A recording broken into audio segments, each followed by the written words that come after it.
ప్రభువైన యేసుక్రీస్తు పరిశుద్ధ నామములో వన్ గాడ్ వన్ వే ప్రేక్షకులకు నా హృదయపూర్వక వందనములు. మీరంతా దేవుని కృపలో భద్రపరచబడి ఉన్నారని నేను పరిపూర్ణంగా నమ్ముచున్నాను. ఈరోజు అంశం ఏంటంటే దేవుడు ఒక్కడే, క్రైస్తవులకు దేవుడు ఒక్కడే, ఒకే రక్షకుడు ఆయన ప్రభువైన యేసుక్రీస్తు. సర్వసత్యం నడిపించు ఆత్మ ఒక్కడే, ఆయన పరిశుద్ధాత్మ. అన్ని నమ్మే నేటి క్రైస్తవులు మరి ఇన్ని సంఘాలు విస్తరించిన కారణం ఏంటి అని ఎవరైనా ఆలోచన చేశారా లేదా అనేది మీకు మట్టు మీరే ఆలోచన చేసుకోవాలి. ఒకే దేవుడైతే, ఒకే రక్షకుడైతే, ఒకే ఆత్మ అయితే మరి ఎన్ని సంఘాలు రావడం గల కారణం ఏంటి? ఒకడు బాప్తిస్ట్ సంఘం అంటాడు, ఒకడు పెంతెకోస్తు సంఘం అంటాడు, ఒకడు ఆర్సీఎం సంఘం అంటాడు, ఒకడు లూథరన్ సంఘం అంటాడు, ఇంకొక సంఘం అంటాడు. వాస్తవానికి ఎన్ని సంఘాలు ఎవరు కట్టారు, ఎందుకు కట్టారు, అసలు ఎవరు కట్టించారు అనేది నేటి క్రైస్తవులు తెలుసుకునే ప్రయత్నము చేయడం లేదు. వాస్తవానికి సంఘము కట్టాలనుకున్నది దేవుడు సంఘమును అనాదిలోనే కట్టాలనుకున్నాడు. ఆ సంఘమునకు శిరస్సుగా ప్రభువైన యేసుక్రీస్తుని నియమించాడు. యేసుక్రీస్తు అనేవారు ఈ సంఘాన్ని అంత ఈజీగా కట్టలేదు. అదొక దర్శనం ద్వారా, ఒక పిలుపు ద్వారా భూమి మీదకి వచ్చింది, అది కట్టలేదు. క్రీస్తు సంఘమును కట్టడానికి, దేవుని సంఘమును కట్టడానికి ఆయన తన దేహాన్నే చీల్చుకోవాల్సి వచ్చింది. మనుషుల కొరకు తన ప్రాణం పెట్టాల్సి వచ్చింది. తన దేహంలో రక్తము అంటే ఆఖరి బొట్టు వరకు కూడా పెట్టవలసి వచ్చింది. అనేక నిందలు భరించాల్సి వచ్చింది. సిలువ కొయ్యలో వేడాడవలసినటువంటి పరిస్థితి వచ్చింది. అంత కఠినంగా, అంత బాధతో కట్టిన సంఘం క్రీస్తు సంఘం.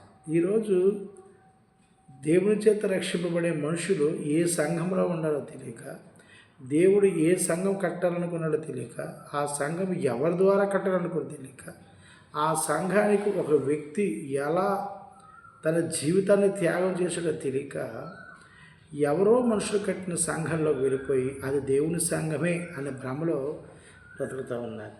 వాస్తవానికి ఎవడైతే ప్రాణం పెట్టాడో, ఎవడైతే ఆ సంఘము రక్తం కార్చాడో, ఎవడైతే తన జీవితాన్ని త్యాగం చేశాడో ఆ వ్యక్తి పేరే పెట్టాలి. ఉదాహరణకి ఒక స్త్రీకి వివాహం అయిన తర్వాత తను ఏం రాస్తుందంటే వైఫ్ ఆఫ్ అనే రాస్తుంది, wife of so and so అని రాస్తుంది తప్ప ఇరుగు ఇంటి పొరుగు వాడి పేరు రాయదు. అలాగే ఒక వ్యక్తి ఒక ప్రాపర్టీ కొన్నప్పుడు ఆ ప్రాపర్టీ అనేది ఆ వ్యక్తి మీదే ఉండాలి తప్ప ఎవరు పడితే పేరు మీద కొంటారు. అలాగే విలువ పెట్టిన వాడు పేరు పెట్టాలి తప్ప ఎవడి పేరో పెట్టేది కాదు సంఘము. కాబట్టి ప్రేమలో అతను ఈ సంఘాలు విస్తరించగల కారణం ఏంటి అని అంటే, ఆనాడు 1వ శతాబ్దం కాలంలో అపోస్తులు అనేవారు యేసుక్రీస్తు పునరుద్ధానుడే వెళ్ళిపోయిన తర్వాత ఈ అపోస్తులు అనేవారు చెదిరిపోయి వీరు సువార్త ప్రకటిస్తూ ఉన్నారు. ఈ సువార్త ప్రకటించే సమయంలో గ్రంథస్థము పూర్తి అవ్వలేదు. అప్పుడు ఏ భాషలు ఉండేవంటే హెబ్రూ, గ్రీకు భాషల్లో మాత్రమే ఈ వాక్య పట్టణాలు అనేవి ఉండేవి. ఈ వాక్య పట్టణాల ద్వారా వాళ్ళు రాసేసి దాన్ని పంపించేవారు. అది ఫుల్ ఫ్లెడ్జెడ్గా ఒక బుక్ లాగా అనేది మాత్రం ఇంకా అది అవ్వలే. సో అప్పుడు ఈ 600 సంవత్సర కాలంలో ఈ ప్రచురణలు, ఈ సువార్తకు పెరుగుపడుతున్న సమయంలో ఈ ఆర్సీఎం ఎవరైతే ఉన్నారో ఈ పోప్ అనేవాడు, ఈ రోమన్స్ నుండి వచ్చినటువంటి ఈ వ్యక్తి ఈ మినిస్ట్రీని ఆర్సీఎం అనేది ప్రారంభించాడు. అపోస్తుల బోధనలు జరుగుతున్న సమయంలోనే అప్పుడు వీడేం చేశాడంటే ఈ ప్రచురణలో కొన్ని తీసుకొని వాటిని బయటకు వచ్చి ఇతను ఒక సిద్ధాంతాన్ని కనిపెట్టి, విగ్రహం అనే సిద్ధాంతాన్ని కనిపెట్టి, అలాగే లేడీస్ పెళ్ళిళ్ళు చేసుకోకూడదని రకరకాల సిద్ధాంతాలు, ధూపము, నైవేద్యాలు ఇలాంటివన్నీ కూడా కొన్ని సిద్ధాంతాలు జోడించి వాళ్ళు ఒక బుక్ రాసుకొని వాడికి ఏం చేశాడంటే ప్రచారానికి మొదలుపెట్టాడు. ఎందుకు ఇతను ఇది ఇలా చేయవలసి వచ్చిందంటే కారణము అతనికి కేవలము స్వార్థము, రెండు ధనము కోసము, రెండు పేరు కోసము, ప్రఖ్యాతుల కోసము దీన్ని స్థాపించాడు తప్ప దేవుని రాజ్య సువార్త ప్రకటించాలని కానీ అనేక ఆత్మలు దేవుని దగ్గర చేర్చాలనే ఉద్దేశం మాత్రం ఈ వ్యక్తికి లేదు. ఇలా జరుగుతున్న సమయంలో ఆ ఆర్సిఎం ఏదైతే ఉందో అందులో ఉన్న వ్యక్తులే ఈ మార్టిన్ లూథర్ అనే వ్యక్తి. ఈ మార్టిన్ లూథర్ అనే ఒక వ్యక్తి ఏం చేశాడంటే, ఈ ఆర్సిఎం అనేది ఇది దేవునికి దగ్గర చేసేది ఇది కాదు, ఇది మనం నిశ్చత్వాన్ని కోల్పోతాం. వీరు అనేకమైన సిద్ధాంతాలని తీసుకొచ్చారు. ఇది ప్రభువు ఉన్నప్పుడు ఇవి చెప్పలేదు కదా, లేకపోతే అపోస్తుల ద్వారా ఇవి చెప్పలేదు కదా, ఇదేంటి అని చెప్పి ఆయన ఏం చేశాడంటే ఒక 90 విషయాలు, ఈ ఆర్సిఎంలో 90 విషయాలు 95 విషయాలు దగ్గరగా ఈ తప్పుడు సిద్ధాంతాన్ని బోధించడం వలన ఆయన ఖండించి ఈ మార్టిన్ లూథర్ అనే వ్యక్తి బయటకు వచ్చి ఒక పెద్ద ఇదే చేశాడు. అంటే ఒక పెద్ద గొడవలు జరిగినాయి వారి ఇరువురి మధ్య. అప్పుడు ఈ ఆర్సిఎం ఎవరైతే ఉన్నాడో ఈ పోప్ అనే వ్యక్తి ఏం చేశాడంటే, ఇదేంటి మన దగ్గరే ఉండి మన కొంపే కొలబడుతున్నాడు అని చెప్పి వీడికి లాభం లేదని చెప్పి మెడపెట్టి గెంటేశాడు. సో వీడికి కూడా ఒక కొంత బ్యాచ్ ఉండడం వల్ల వీడు బయటకు వచ్చి చేశారంటే ఈ మార్టిన్ లూథరన్ కూడా ఒక లూథరన్ చర్చ్ అనేది ప్రారంభించి ఆయన కొన్ని సిద్ధాంతాలని జోడించాడు.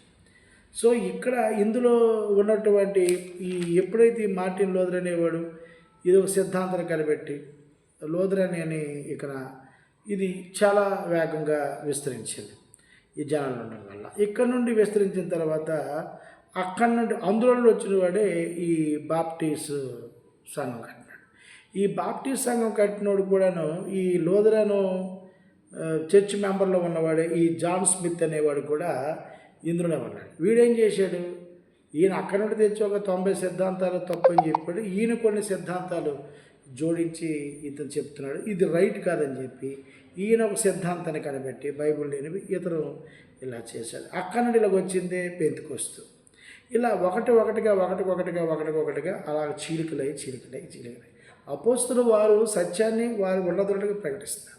సో వీళ్ళకి వచ్చిన అవకాశం ఏంటి అంటే గ్రంథస్థం అనేది పరిపూర్ణం కావలేదు. ఇంకా అప్పుడు ఉన్నటువంటి ప్రతులు ఏంటి, హెబ్రీలు పత్రిక, గ్రీకు పత్రిక, ఇవి తర్జుమా జరగాలి. తర్జుమా అప్పుడు జరగలేదు. చాలా బలంగా సువార్తలు ఉంటున్నప్పుడు ఆ టైంలో వేరైపోయి వీళ్ళు ధనాపేక్ష గలవారై వీళ్ళు ఇలాగా స్థాపించుకొచ్చారనమాట.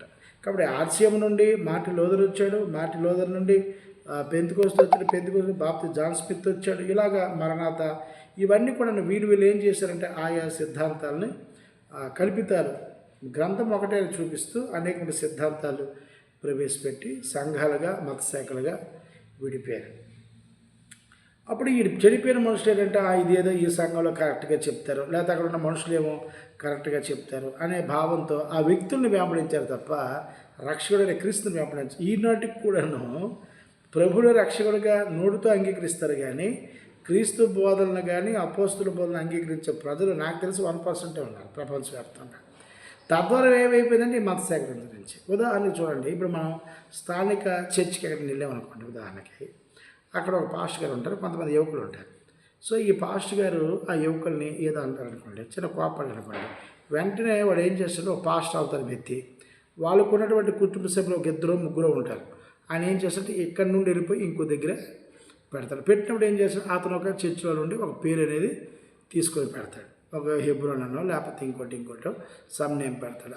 అక్కడి నుండి ఇంకొకరికి వెళ్తారు. ఇక్కడ సోంపేట పట్టణంలో కూడా ఇక్కడ బాప్టిస్ట్ సంఘం అనే ఒకటి ఉంది. సో అక్కడి నుండి ఒక వ్యక్తి కొంతమందిని తీసుకొచ్చి సోంపేటలో ఒక బ్రాంచ్ పెట్టాడు. అక్కడి నుండి వేరేవాడు వచ్చి మా కంచిరి ప్రాంతంలో ఒకటి కల్వరి సంఘం అని వాళ్ళు పెట్టారు. సో అక్కడి నుండి ఇలాగా ఇవేమైపోయారంటే ఈ సభ్యులు అనేవారు ఇది సిద్ధాంతం బాగాలేదు, లేదా పాస్టర్ గారు ఈ సిద్ధాంతం ఇలా లేదు బైబుల్ అని ఒక్కొక్క వ్యక్తి చెప్పడం వల్ల ఇలా గ్రూపులు విస్తరించి మ్యాన్మేడ్ చర్చెస్ విస్తారంగా జరిగాయి. సో నాకున్నటువంటి ఇన్ఫర్మేషన్ ప్రకారము ఈ డినామినేషన్స్ ఏవైతే ఉన్నాయో క్రీస్తు స్వరక్తమిచ్చిన సంపాదించిన సంఘం అంటే మనుషులు కట్టిన సంఘాలు నా ఇన్ఫర్మేషన్ ప్రకారం 40,000 సంఘాలు ఉన్నాయని నాకు వచ్చినటువంటి ఇన్ఫర్మేషన్. ఇంకెన్ని ఉన్నాయో నాకు తెలియదు. మా చుట్టుపక్కల అంచిన ప్రాంతంలో చాలా డినామినేషన్ చర్చెస్ ఉన్నాయి. నేను డైరెక్ట్గా వాళ్ళు వచ్చినటువంటి ఎవరైతే పాస్టర్లు ఉంటారో, మీరు మ్యాన్మేడ్ చర్చెస్, మీరు మనుషులు కట్టిన సంఘంలో ఉన్నారు, మీతో నాకు సంబంధం లేదు అన్నట్టు నేను కొంచెం ప్రవర్తిస్తూ ఉంటాను. అంటే వారు ప్రేమిస్తాను, ఆదరిస్తాను, సన్మానిస్తాను. దేవుడు నాకు ఇచ్చిన పరిజ్ఞానం వాళ్ళు ప్రజెంట్ చేసి సత్యంలోకి లేదా క్రీస్తు శక్తిని సంపాదించడానికి నడిపించే ప్రయత్నం చేసినప్పటికి కూడా వాళ్ళు ఏమంటారంటే, మేము బ్రతకడానికి మేము కష్టం కదా, మళ్ళీ కొత్తగా దేవుని సంఘంలోకి వచ్చి మళ్ళీ మేము స్టార్ట్ చేసి మళ్ళీ ఆత్మలకు సువార్త ప్రకటించి మళ్ళీ నడిపించాలంటే ఇబ్బంది అవుతుంది కదా అని అలా చెప్పే వరకు నాకు చాలామంది ఉన్నారు. కాబట్టి మీరు మా జోలికి రాకండి అని. కారణం ఏంటంటే వాళ్ళు భుక్తి కోసం వారు కడిపే వరకు దేవుడు అన్న సిద్ధాంతం వారు బతుకుతున్నారు. ఇలాగా మా ఇచ్చాపురం నుండి ఇటు మీకు తెలుసు చాలా చోట్ల ఇవి ఉన్నాయి. కాబట్టి అసలు సంఘము ఎవరిది అని ఆలోచన చేస్తే యేసుక్రీస్తు సంఘం. మనం మత్తయి సువార్త 16వ అధ్యాయం 18 చూస్తే, మరియు నీవు పేతురువు ఈ బండ మీద, ఏ బండది? క్రీస్తు అనే బండ మీద నా సంఘమును కట్టుదును, నేను కట్టుతాను అన్నాడు. ప్రాపర్టీ స్థలం ఎవడదో, ప్రాపర్టీ ఎవడదో వాడే కడతాడు. నా ప్రాపర్టీ మీదకి ఇంకోటి వచ్చుకోడు తెలియదు, ఖచ్చితంగా కేసేస్తాడు. అలాగే యేసుప్రభు మరియు నువ్వు పేతురు అంటే నా శిష్యుడివి, ఈ బండ మీద నా సంఘమును కడతాను అన్నాడు, కట్టుదును. పాతాళలోక ద్వారములు దాని ఎదురు నిలువలేరవని నేను నీతో చెప్పుచున్నాను అన్నాడు.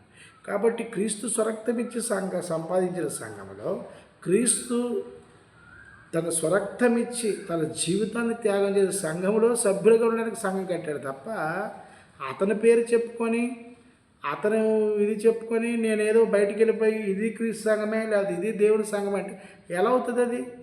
ఇప్పుడు నా ప్రాపర్టీని నేనే ఉపయోగించుకోవాలి. ఉదాహరణకి మన ఏరియాలో కొన్ని ఫేమస్ హోటల్స్ ఉంటాయి. ఆ హోటల్స్ వారికి ఈ కొత్తగా ఎవరైతే బిజినెస్ స్టార్ట్ చేస్తారో వాళ్ళు అడుగుతారన్నమాట, మేము పలానా పేరు మీద మీ పేరు మీద మేము బ్రాంచ్ ఓపెన్ చేస్తాం, మాకు బిజినెస్ డెవలప్మెంట్ అవ్వాలి. వాళ్ళు కొంత అమౌంట్ని రిఫర్ చేస్తారు, ఇయర్కి మాకు ఎంత కావాలి, అలాగే నేను ఏ ఫుడ్ అయితే క్వాలిటీ చేస్తానో ఆ క్వాలిటీ నువ్వు మెయింటైన్ చేయాలి, లేదంటే మాత్రం నీ మీద సివిల్ అండ్ క్రిమినల్ కేసులు అని చెప్పి ఒక బాండ్ పేపర్ రాయించుకొని వాళ్ళు బ్రాంచెస్ ఇస్తారు. ఇది బిజినెస్ అది. కానీ యేసుప్రభు ఇక్కడ బిజినెస్ చేయలేదు. ఈ దేవుడు ఏ సంఘం అయితే కట్టాలనుకున్న అనాదిలో ఎఫెసీ పత్రిక 1:4-6 ప్రకారం క్రీస్తు స్వరూపి లాంటి కుమారులు కావాలని దేవుడు కోరుకున్నాడు. ఆ సంఘము అనాదిలో కట్టిన సంఘము క్రీస్తు లోకానికి వచ్చిన తర్వాత క్రీస్తు కట్టాడు. ఎలా కట్టాడంటే అది ఈజీ కట్టలే, దర్శనం ద్వారా లేకపోతే దేవుడు ఈజీగా ఆయనకు సంఘం కట్టమని ఈజీగా ఇచ్చిలే. ఇలా చాలామంది ఏమంటారంటే, నాకు దేవుడు నాతో మాట్లాడాడు, పలానా ఊరికి వెళ్ళమన్నాడు, దేవుడు మందిని కట్టమన్నాడు. అదంతా ఫేక్. అది ఖచ్చితంగా అపవాది దైవజనుడు తప్ప దేవుని దైవజనుడు అంతకంటే కాదు. దేవుని సంఘం కట్టడానికి మన రైట్ లేదు. దేవుని సంఘం మన సభ్యత్వం పొందుతాం, సభ్యులుగా ఉంటాం తప్ప సంఘం కట్టిన దేవుడు ఆ సంఘము ఎవరి ద్వారా కట్టించుకున్నాడు అంటే క్రీస్తు ద్వారా కట్టించుకున్నాడు. ఎలా కట్టాడు క్రీస్తు కూడా అంటే అది ఈజీగా కాదు. తన జీవితాన్ని, తన ప్రాణత్యాగాన్ని, శరీరాన్ని, దేహాన్ని నలగొట్టుకొని 3 దినాలు పాతాళంలో ఉండి మళ్ళీ పునరుద్ధరణ వచ్చిన తర్వాత ఆయన బ్రతుకున్న కాలంలో పేతురు చెప్పాడు. వచ్చిన తర్వాత మళ్ళీ కూడా ఏం చెప్పాడంటే, నా సంఘమును మీరు విస్తరించేయండి అన్నాడు. సర్వలోకానికి వెళ్ళి సర్వ సృష్టిని సువార్త ప్రకటించండి, తండ్రి యొక్క కుమారుని యొక్క పరిశుద్ధ బాప్తిస్మం నేను మీకు ఏ సంగతులు ఆజ్ఞాపించాను ఆ సంఘాలు చెప్పాడు. కాబట్టి క్రీస్తు సంఘంలోకి కొన్ని నియమ నిబంధనలు ఉన్నాయి. ఆ సంఘం సభ్యులుగా చేరేవారు ఖచ్చితంగా క్రీస్తు కట్టిన సంఘం యొక్క నియమ నిబంధన తెలియకపోతే పాతాళలోక ద్వారాలు వాలి తరబడి ఉంటాయి. కాబట్టి క్రీస్తు సంఘములో ఉండేవాడికి పాతాళలోక ద్వారాలు ముయ్యబడతాయి. క్రీస్తు సంఘములో లేకుండా మ్యాన్మేడ్ చర్చెస్లో, మత శాఖలో, మానవుడు మధ్యలో నుండి వచ్చిన సంఘాల్లో ఏవో పేర్లు ఉంటాయి. ఈ బాప్తిస్మ సంఘం పెంతుకొస్తుంది, అలాంటి ఇది మాత్రం పాతాళలోకాలు తెరవబడి ఉంటాయి కోసం. కారణం ఏంటి అంటే అవి మనుషులు కట్టిన సంఘాలు, మనుషులు కట్టిన సిద్ధాంతాలు.